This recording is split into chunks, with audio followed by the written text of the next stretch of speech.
Hey folks, we're going to do a what's on your mind on the Nvidia GTC conference that came out yesterday.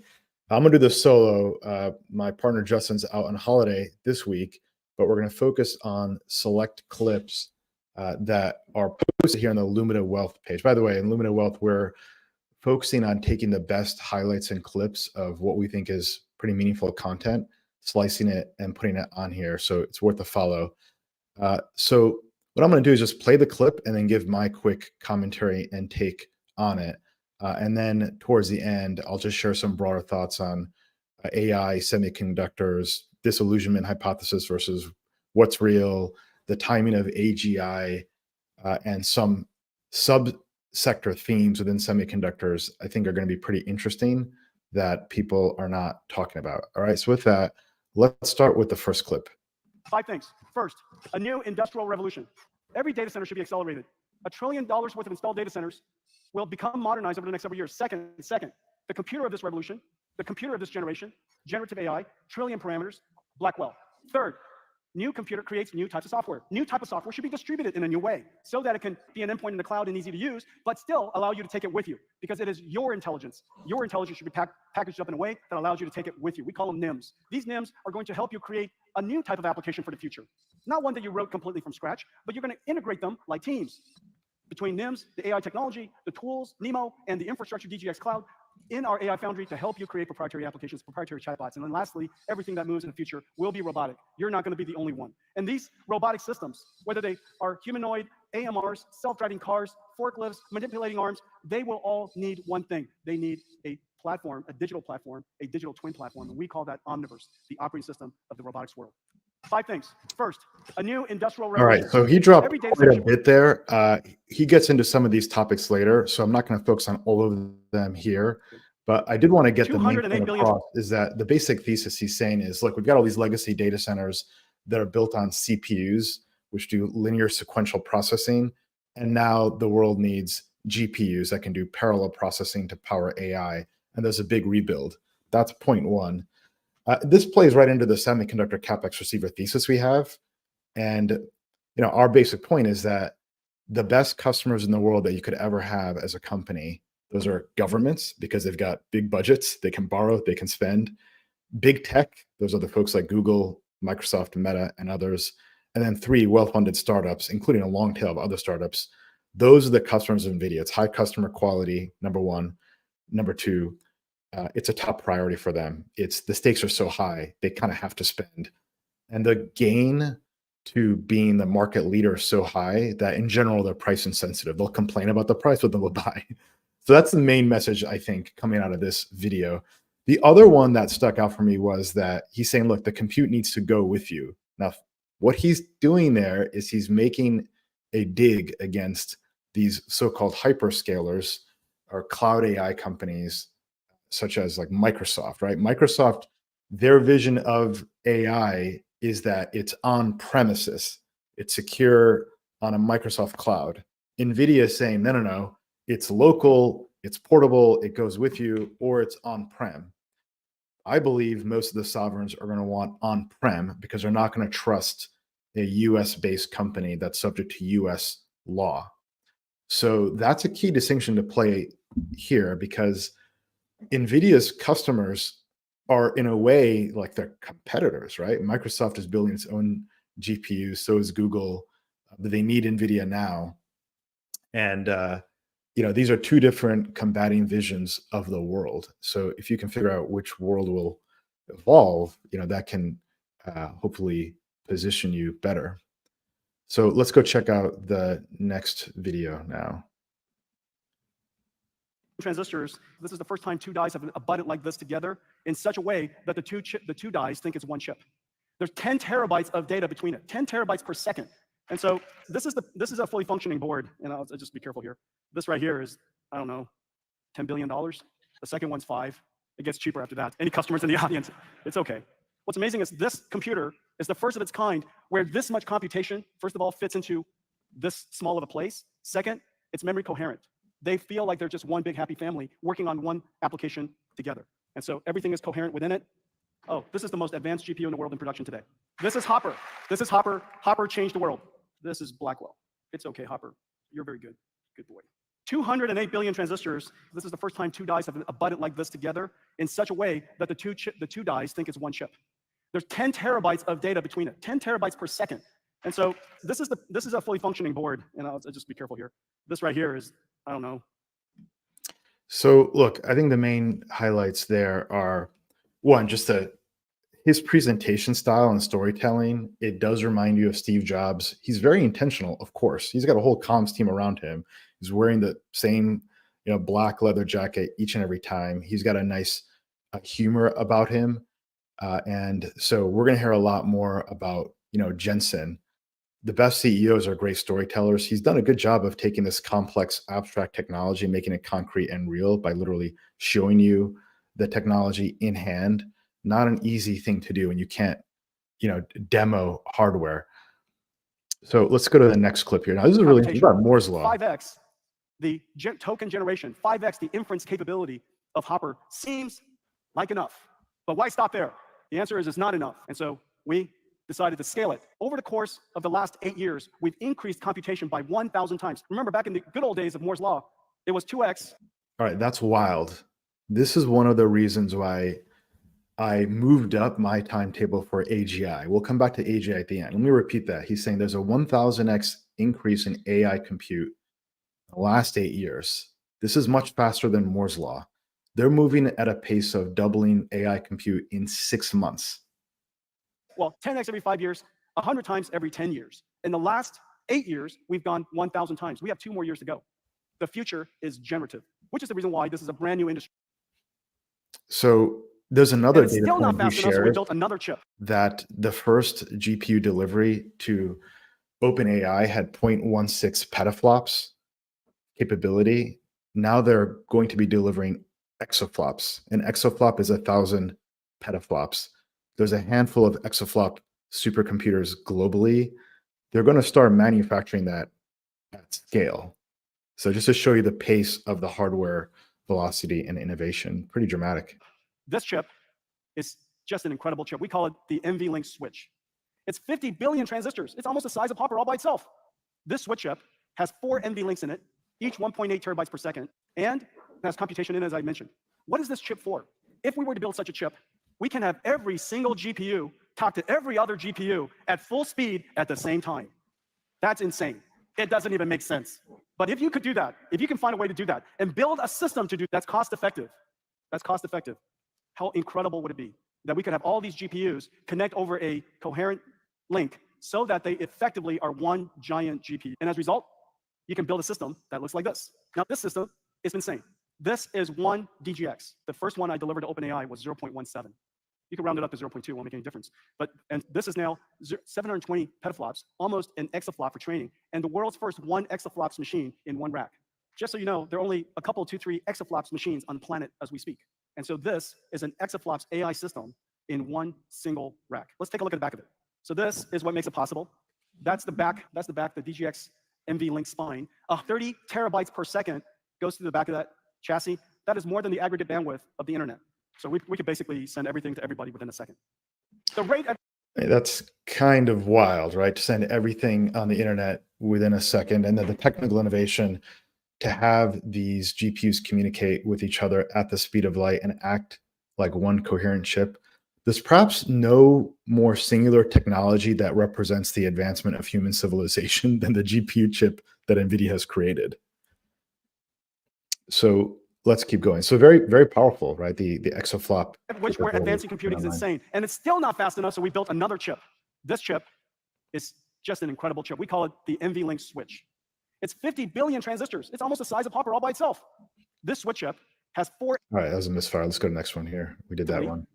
An AI foundry.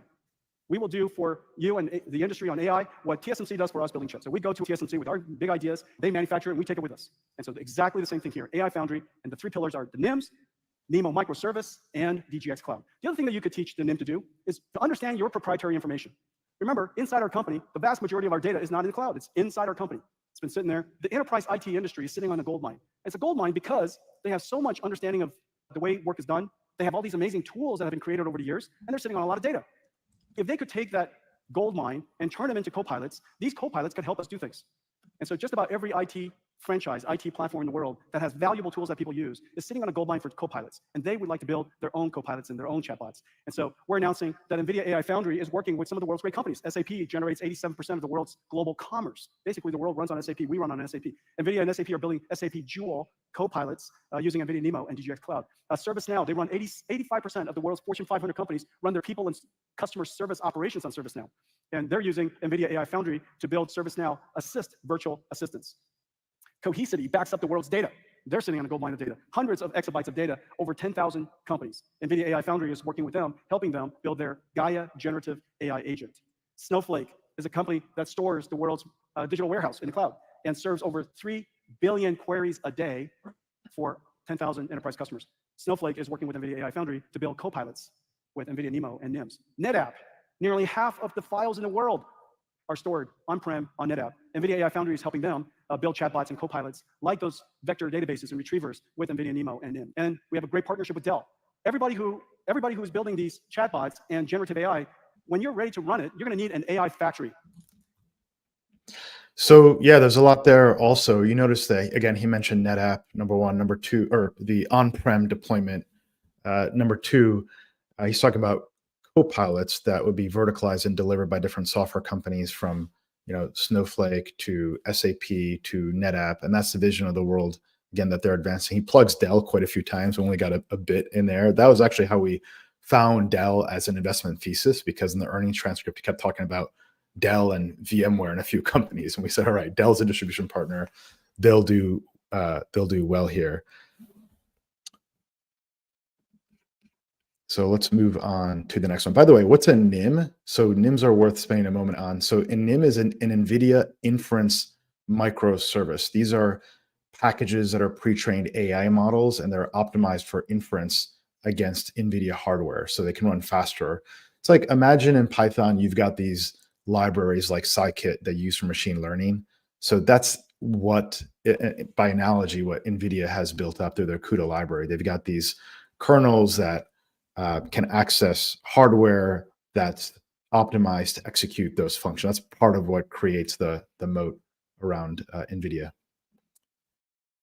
So let's go to this now, drug discovery. The language of life, of course, with AlphaFold. AlphaFold has reconstructed 200 million proteins, basically every protein, every living thing that's ever been sequenced. This is completely revolutionary. Those models are incredibly hard to use, hard for people to build. We're going to build them for the researchers around the world. So let me show you what we're going to do with it. Virtual screening for new medicines is a computationally intractable problem. Existing techniques can only scan billions of compounds and require days on thousands of standard compute nodes to identify new drug candidates. Nvidia BioNemo NIMS enable a new generative screening paradigm. Using NIMS for protein structure prediction with AlphaFold, molecule generation with MolMIM, and docking with DiffDock, we can now generate and screen candidate molecules in a matter of minutes. MolMIM can connect to custom applications to steer the generative process, iteratively optimizing for desired properties.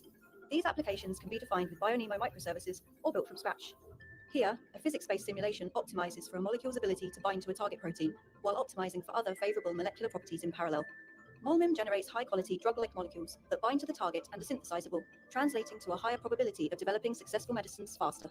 BioNemo is enabling a new paradigm in drug discovery with NIMS, providing on-demand microservices that can be combined to build powerful drug discovery workflows like de novo protein design or guided molecule generation for virtual screening.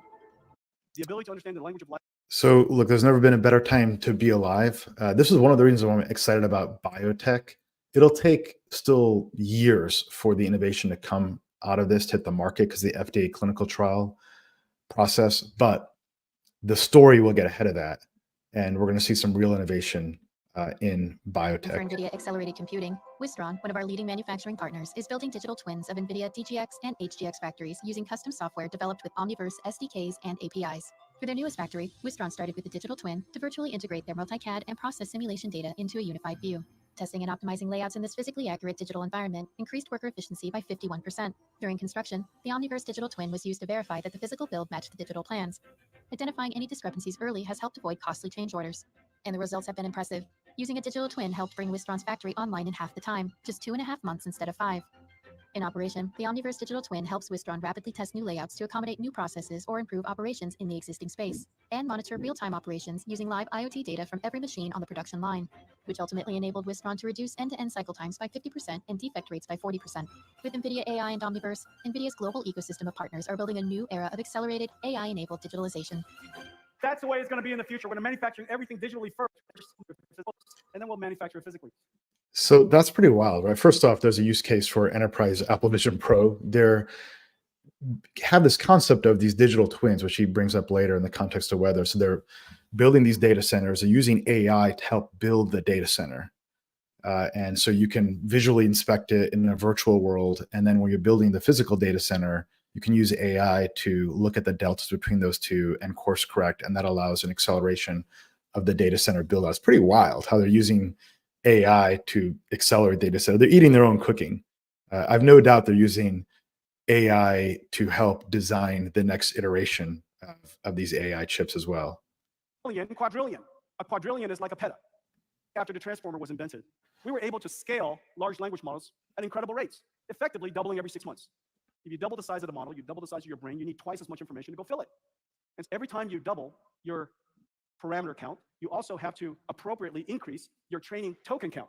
The combination of those two numbers becomes the computation scale you have to support. The state-of-the-art OpenAI model is approximately 1.8 trillion parameters.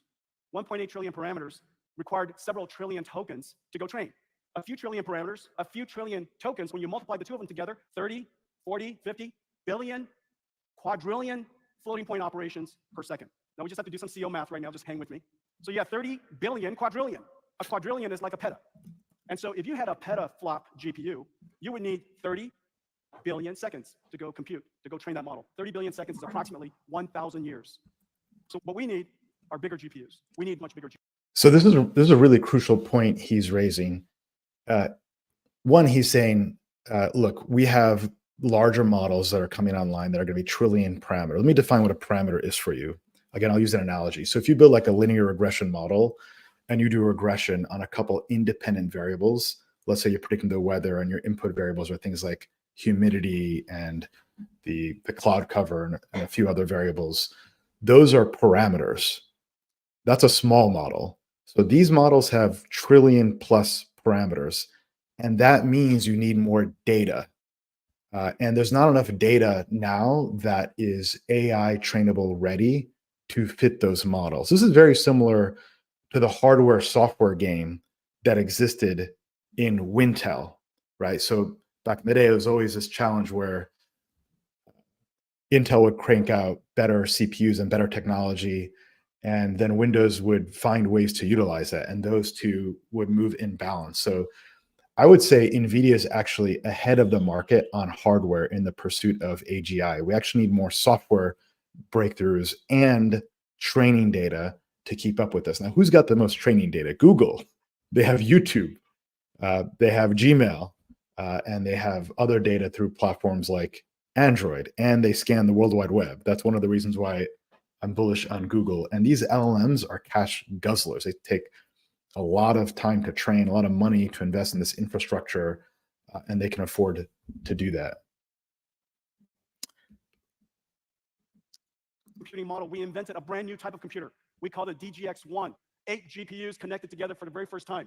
I hand-delivered the very first DGX-1 to a startup located in San Francisco called OpenAI. 2022, ChatGPT captured the world's imaginations. In 2023, generative AI emerged, and a new industry begins. Why? Why is a new industry? Because the software never existed before. We are now producing software, using computers to write software, producing software that never existed before. It is a brand new category. It took share from nothing. It's a brand new category. And the way you produce this software is unlike anything we've ever done before. In data centers, generating tokens, producing floating point numbers at very large scale. In the beginning of this last industrial revolution, when people realized that you would set up factories, apply energy to it, and this invisible, valuable thing called electricity came out 100 years later, we are now creating new types of electrons, tokens, using infrastructure we call factories, AI factories, to generate this new, incredibly valuable thing called artificial intelligence. Pretty wild, right? Quote, it took share from nothing, quote, using computers to write software, using software to write software, making hyperbolic comparisons to the emergence of electricity. It's real, it's grounded in substance. I would say though, like the combination of that vision and his charisma and their growth, those are the elements of a recipe you need to create the mother of all bubbles. We're not in a bubble yet, though. Nvidia is not a Cisco, but it's easy to see how those ingredients can come together and really create a lift Be a off. lot of science. The forward PE of Nvidia is still less than like Team and MongoDB and other software companies and Palantir. So we still have ways to go. I hope you realize this is not a concert. You have arrived at a developers conference. There will be a lot of science described, algorithms, computer architecture, mathematics. Also, this conference is represented by some amazing companies. This list, this is not the attendees. These are the presenters. All right, let's pause there. So this is their customers. Let's get a sense of what's going on. This is one reason why NVIDIA is not Cisco. Cisco is focused on the telecom sector. Those are the Verizons of the world. Here, the scope is much broader. You can see big tech firms, you see oil firms, you see consulting companies, you see software companies like Databricks, Datadog, you see these AI LLM firms like Anthropic. You even see firms are going to get disrupted, like Adobe's on my to get disrupted list. Why do you need Adobe if you can create images using generative AI in a prompt? They also, faced with this innovator's dilemma, are renting from NVIDIA, LinkedIn, and the telco space, such as Verizon. So yeah, this is, by the way, when you look at the Microsoft 10K, these are the kinds of names that you see in their earnings report. So I do believe Microsoft and NVIDIA are really, indirect competitors that are becoming increasingly direct competitors. Presenters. And what's amazing is this. These are the presenters of the non-IT industries using accelerated computing to solve problems that normal computers can't. Life sciences, healthcare, genomics, transportation, retail, logistics, the gamut of industries represented. How many industries you read all? By the way, what's not shown there are defense and countries. But we know that both those two categories are spending. We know Palantir has been talking about that. One indicator of when you're closer to the end is when you see defense budgets reference spending on H100s or now like Blackwell GPUs. We're not there yet. There's no discussion of defense budget spending on GPU compute, but clearly that's inevitable. It is truly amazing. $100 trillion of the world's industries is represented in this room today. I hope you realize this is not a concert. You have a right. All right, now robots. Computer graphics, physics, artificial intelligence. It all came to bear at this moment. The name of that project, General Robotics 00. This is where inspiration leads us. The next frontier. This is NVIDIA Project Groot. A general-purpose foundation model for humanoid robot learning. The Groot model takes multimodal instructions and past interactions as input and produces the next action for the robot to execute. We developed Isaac Lab, a robot learning application to train Groot on Omniverse Isaac Sim. And we scale out with Osmo, a new compute orchestration service that coordinates workflows across DGX systems for training and OVX systems for simulation. With these tools, we can train Groot in physically based simulation and transfer zero shot to the real world. So that's a pretty heady concept, what they're doing. They're training robot AIs to learn in virtual reality, where they define the physics of that reality. So those robots walking around and stumbling around. And then they can import the learnings from that virtual reality to a physical robot. This is another digital twin. Remember, the first digital twin we saw was how they use this Omniverse, digital twin, virtual reality, whatever you want to call it, to better execute on the build out of these data centers, using that for robots.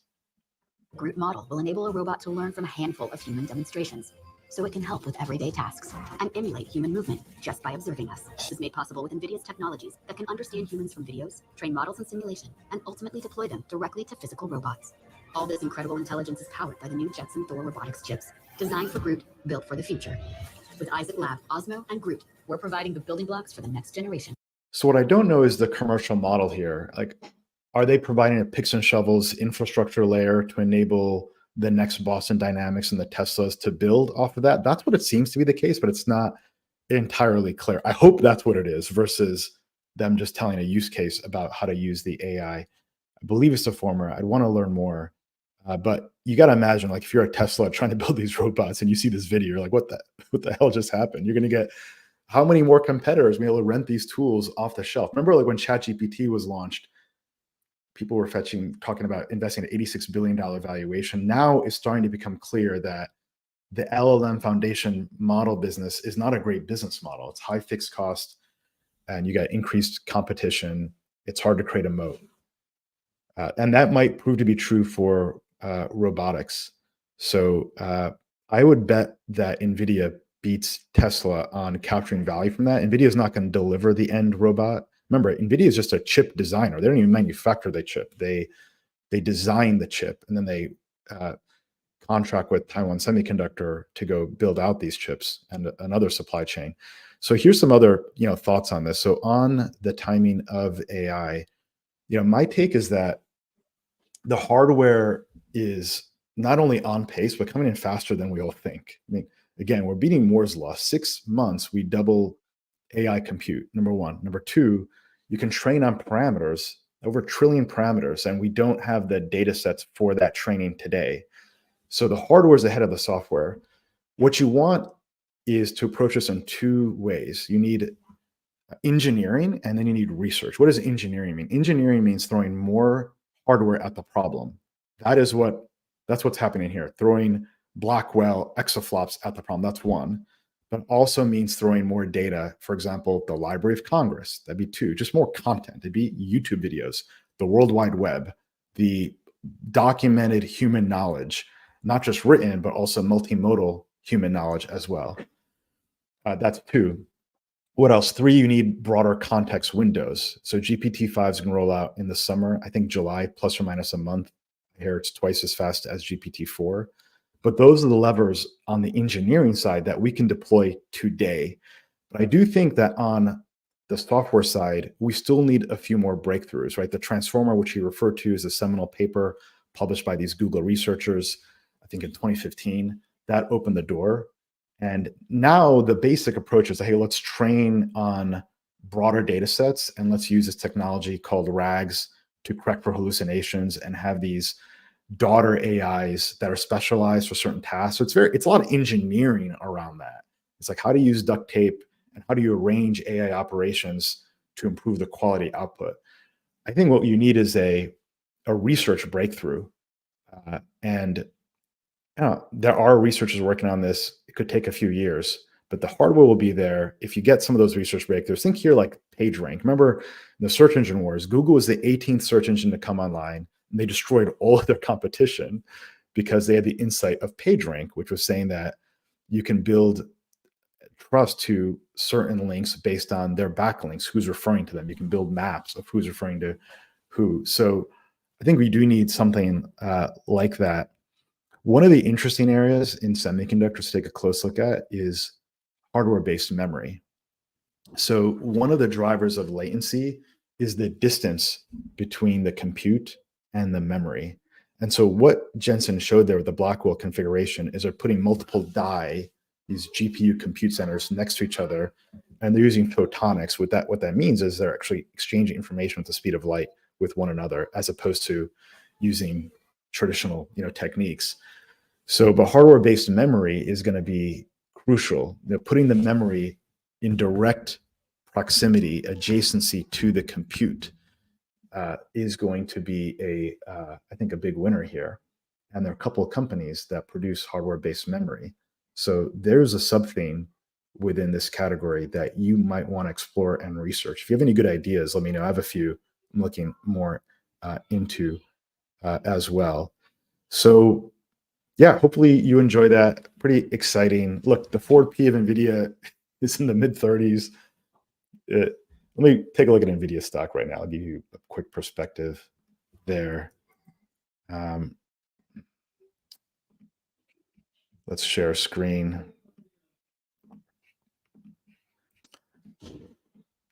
So, Nvidia, like quite a few other stocks, have obviously been on a tear as Mr. Market has been revising its expectations. The last time we bought Nvidia in size was actually at the beginning of the year. I have a tweet on this, talk about it. It's been hard to get more exposure, especially for new clients that come on board.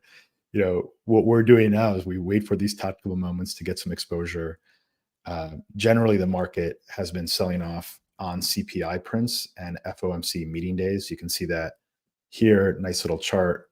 Whenever inflation data or the FOMC get together, I don't know if that'll happen tomorrow. We'll see. But those are some opportunities to get some tactical exposure. But I do think Nvidia's got a multi-year head start on the competition. AMD and these other players and Intel have to focus on these niche use cases where they can get an edge. But the prize for being first, if you're a big tech firm or a country, is so significant that you're willing to spend money, even though Nvidia has an 80% profit margin. And everyone has Nvidia FOMO, right? Like, think about it. If you're the CEO of Tesla, Elon Musk, he has to pay Nvidia for these graphics cards so he can build his own robots. Google is the same, Microsoft's the same. It's a strange bedfellows dynamic. I don't expect that trend to change anytime soon. Sam Altman wants to build the next Nvidia. That takes years to get going. And you already have other players like AMD and Intel, trying to do that. So we'll see. Anyway, I hope you found that was helpful. There are other ways to bet on the rise of AI besides Nvidia, particularly in the supply chain, and their software plays as well. The broader theme is the growth of data centers, right? So how do you bet on the growth of data centers? There's got to be energy to power those data centers. Utilities are cheap right now. So we've been looking at nuclear power plants. There are already brownouts that are happening because the compute demands for some of these data centers are equivalent to like having a small town on the grid. The second is energy, electric grid transformation projects. That's another good opportunity because the world needs to shift to electric, and the grid isn't designed for that. So, finding investment opportunities that are indexed to that, I believe will do well. We're researching that theme now. We have a few ideas. It takes time to really map out the category, though, and find who the leaders are. But there are quite a few mid-cap firms that people are not talking about, reasonable valuation and growth. And we're going to spend some more time on that in the coming months. All right. Hope you enjoyed that, folks. Take care now. Be well.